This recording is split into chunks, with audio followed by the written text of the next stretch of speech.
Putri sulung Nikita Mirzani, Laura Meizanina Seru Asri atau dikenal dengan nama Loli, dikabarkan tengah ditahan oleh kepolisian di London, Inggris. Kabar ini diungkap Nikita Mirzani melalui akun media sosialnya pada Selasa malam 26 September 2023. Dari chat yang diunggah oleh Nikita Mirzani diketahui pula bahwa Loli telah diusir dari rumah Mami Eda. Seperti diketahui, beberapa waktu belakangan, Loli memilih untuk tinggal menumpang di rumah Mami Eda selama bersekolah di sana.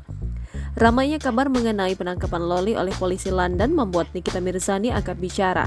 Dirinya mengaku sudah tak mau lagi mengurusi putrinya itu.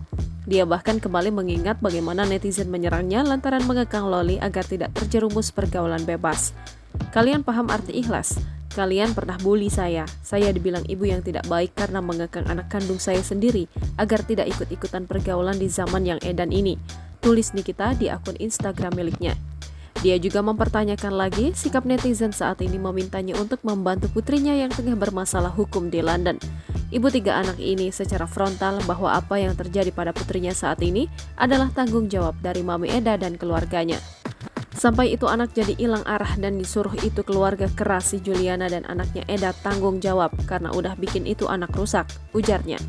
Nikita juga merinci bahwa Mami Eda dan keluarganya yang menjemput Loli dari sekolah asramanya. Tak hanya itu saja, Mami Eda juga sempat merahasiakan keberadaan Loli.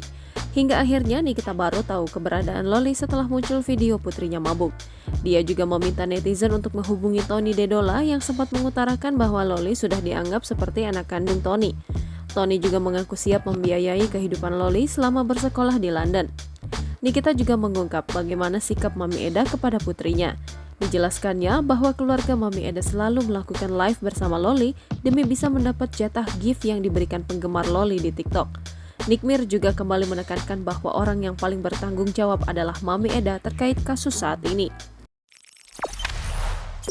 Jangan lupa subscribe, share, komen, dan like ya!